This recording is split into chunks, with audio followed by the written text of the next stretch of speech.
What's up guys, Houndish here, and today Destiny 2 gets a brand new hotfix. And so this is like the third update that Bungie have dropped for Lightfall, and the one today is hotfix 7006. So we'll break down some of the changes, including adjustments to the raid. There are primarily bug fixes there, but also fixes for glitchy exotics. They've also fixed a problem where Cabal Threshers are doing more damage than intended, and so they weren't supposed to be sniping us quite so hard, but we'll see how that goes once the game's back online. There's also a fix for the Winterbite exotic glaive, which has still been doing more damage than intended, a couple of quick updates for armor mods, and a couple of updates for commendations, and even Guardian rank requirements. So we're going to break all of them down in the video, guys, as always. I hope you find this one useful, but otherwise let's get into it. And so firstly today, there are updates for the dungeons and raids, and for Root of Nightmares, they say they fixed an issue where players were being locked out of the red border chest after the weekly reset, so it's good that that one's got an update. But they also fixed a problem where Focused Light and Focused Darkness would not trigger in the Zaork encounter. Probably butchering the name there, but glad those have been updated.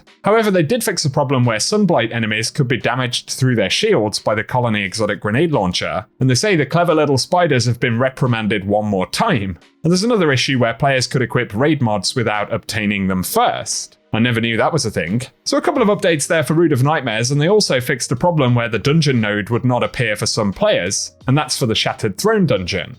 Up next, in general though, they fixed an issue where Cabal Threshers were doing more damage than intended, and another where the European Dead Zone node would not unlock for some players. There have been quite a few complaints about Cabal Threshers, so I'm sure a lot of folks will be glad that that's been sorted out. And moving over to weapons, they fixed a problem where the Winterbite exotic glaive was benefiting from other glaives damage increasing perks. So I'm not sure if that was a widely known thing, that it was actually other glaive bonuses interacting with the exotic, but that's the second fix for Winterbite. Hopefully it's still going to feel decent. But they also fixed a problem where the glaive melee feed kills were showing the projectile label, and an issue where the extra arc volley granted by the Two-Tailed Fox's exotic catalyst was not firing properly. Finally though, for weapons, they fixed an issue where some weapon mods were not available for some players. And then they get onto armor mods, and they fixed a problem where equipping too many passive armor charge benefits would deactivate artifact perks. So that's a positive, but they've also changed Empowered Finish to count as a finisher mod for the purposes of mutual exclusivity. This mod can no longer be equipped alongside a finisher mod that also consumes armor charge stacks. And they say having the ability to generate and spend armor charge stacks on the same mod was creating conditions where latency would sometimes cause the perks to activate in an incorrect order. And additionally, when combined with stacks on stacks, Empowering Finish was circumventing the basic armor charge mechanics too easily, resulting in generating too many orbs of power, ammo bricks, and overshields. So another fix right there, but finally they say the Untangler artifact perk will no longer trigger melee perks. So it's going to be interesting to play around with those in the game,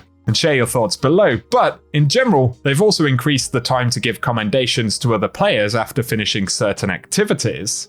And they've moved the Legend Lost Sector Solo and the Legend Lost Sector Solo Flawless requirements from Guardian Rank 7 to Rank 8. So that's going to make Rank 7 easier. And they also moved the Master Lost Sector Solo and Solo Flawless requirements from Rank 9 to Rank 10. Obviously positive if you haven't done those ranks already, although I'm sure some folks will be disappointed that the goalposts have been moved. Finally though, they adjusted the Trials of Osiris commendation scores to match other Crucible modes. And for localization, they fixed the issue introduced in the last patch that reverted Mandarin voiceover to English. So a mixed bag of changes right there in the patch, guys, and let us know what you think about them down below.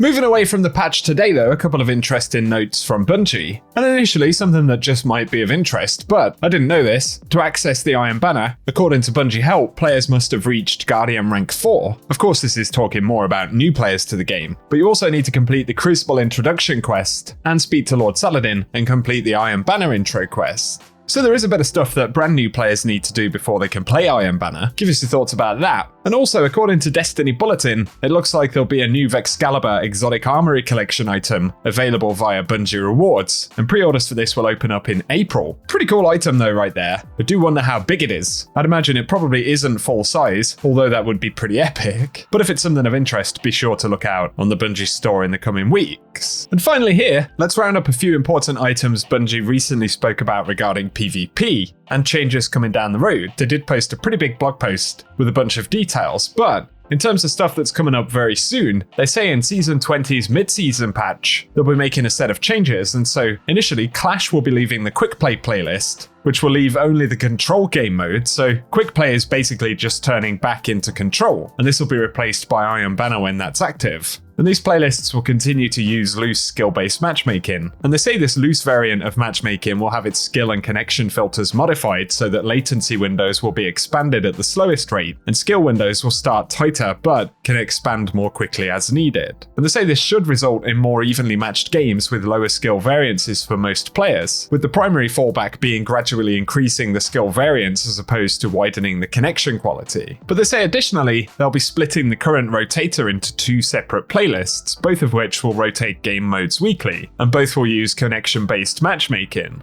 So there will be the Crucible Relentless rotator, which is Clash, Rift, and Zone Control, and they see this as the main haven for players who want to engage with large team-based gameplay outside of skill-based matchmaking. And having it will make sure there is always conventional team-based PvP available to play when Iron Banner is active. On top of that, the Relentless rotator will be replaced with Trials of Osiris when that is active, but there'll also be a Crucible Party rotator, which will consist of Mayhem, Scorched, and Momentum Control. So that should be pretty cool. And next they speak about rewards, so there are going to be some changes for competitive division. And at the mid-season patch for Season 20, Lord Shaxx will have a new emblem if you're Ascendant 3 or higher, and there'll be a stat tracker that allows you to put your current competitive division rank number on PvP emblems. So that's the new emblem there, give us your thoughts below. And they additionally say at the start of Season 21 that the Rose Hand Cannon will be replaced by a new competitive division only sniper rifle for participation in the playlist. They also plan to add new weapons to the competitive division every other season, and Rose will be available again in a future season, but will be unobtainable during Season 21. And then Lord Shaxx will also get a new Season 21 Ascendant emblem, and they'll be adding a new one and retiring the previous one each season. Then finally, Lord Shaxx will have a transmat effect available for players who reach Silver 3 or above, and they say it'll use some new tech to change its appearance based on your current competitive division rank. So that's pretty cool, and they give us a preview of what it looks like right here. And next though, they say they're working on some twists for a few game modes, specifically in the Iron Banner, and so they'll be adjusting how Rift plays in the Iron Banner in a future season. And they're currently looking at ways to decouple the challenges for earn a daily reputation bonus from complete matches as a specific subclass to earn a pinnacle, but they don't have a solution that they're happy with just yet. So essentially a couple of Iron Banner changes will be coming at some point in the near future. And they also say for Trials of Osiris during Season 20, they've enabled Fireteam matchmaking that heavily prioritizes matching like-sized teams against each other, but they'll also have a few Trials labs on the schedule for Season 20, and they'll be using labs following the mid-season patch to gather feedback on a new Trials matchmaking system, which will remove the flawless pool and ticket-based matchmaking in favor of something different. So that'll be an interesting one to look out for later in the season, but the goal is to allow players to play with friends without worrying about whether they've gone flawless, but also to remove the motivation to reset cards in order to farm or carry, and to better protect players who are struggling to find success in the playlist. And so a handful of changes right there for PvP that we're going to get over the next few weeks. I think it's positive that they're going to be adding more rewards and stuff for the competitive playlist. It's certainly a start, although personally I think Bungie need to continue to amp up how much Crucible content we get, both in terms of gameplay and modes, and those quality of life adjustments, but also reasons to play PvP.